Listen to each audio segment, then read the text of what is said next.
Give it to me like.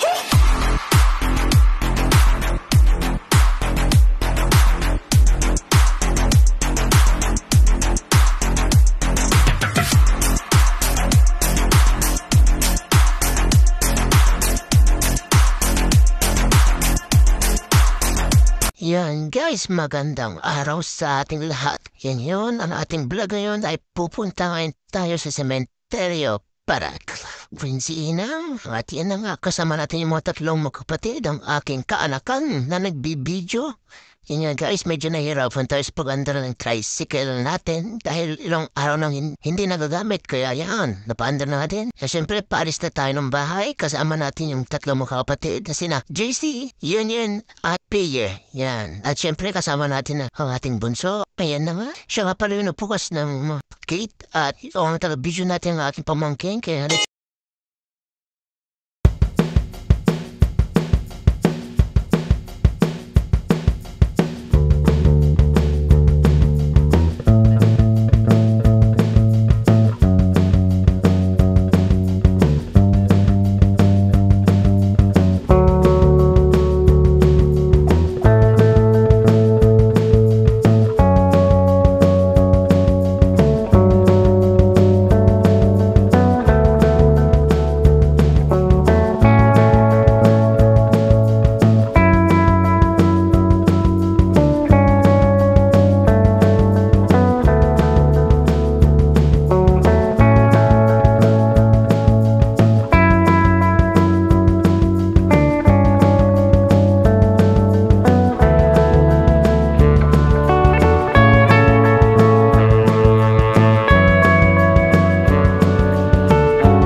Ayan na guys, nakita nyo na at kami magpapaalam na. Nagpaalam na rin ako. Siyempre yung mga tatlong bata, magpapaalam muna daw sila bago kami umuwi. Siyempre, na nila si Inang. Kaya ngayon, nag-selfie muna kami bago kami umuwi guys.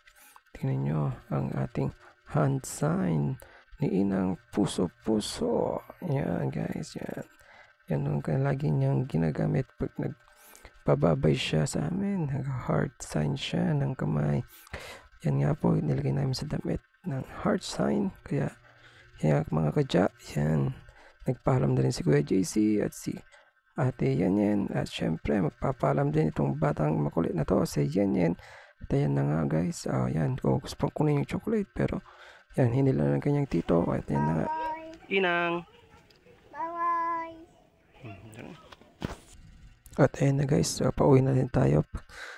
Ayan, sabi ko, bilisan nyo ang paglalakad dahil ako'y nagugutom na. Joke lang. Pero yan na, pinabilisan ko sa naglakad. Siyempre, naglalakad tayo.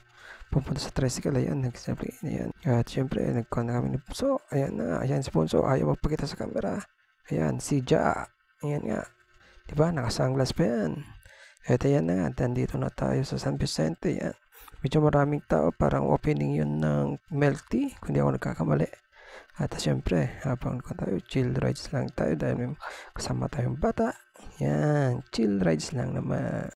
At yan nga, mga kadya, hindi rin tayo nagtagal sa sementeryo kasi nga attend pa tayo ng meeting ng AUR dahil pag may meetingan daw at pag-uusapan namin yung darating na charity this week. At yan na nga, dahil nga syempre galing tayong Pampanga trabaho, attend ng meeting para lang sa ka-riders natin yan. Kaya shout out po sa mga ka-riders natin, Paps at Mamshi ng Anonas Ordaneta Riders. Mabuhay tayong lahat at ride safe lang po.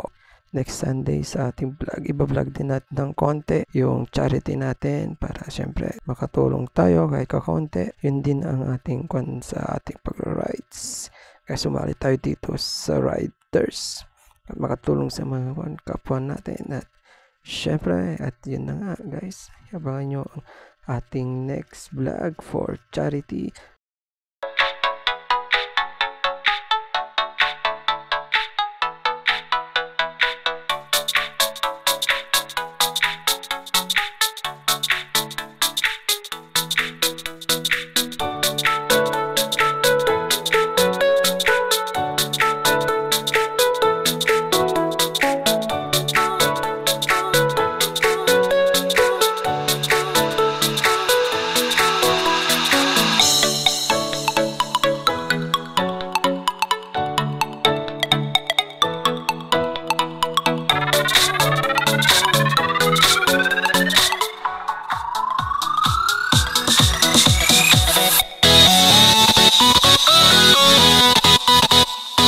At yan na nga mga kadya, nandito na ngayon tayo sa bahay at maraming salamat po sa inyo panonood ng aking video ngayong araw na to at maraming salamat po sa inyong support at God bless po sa inyong lahat.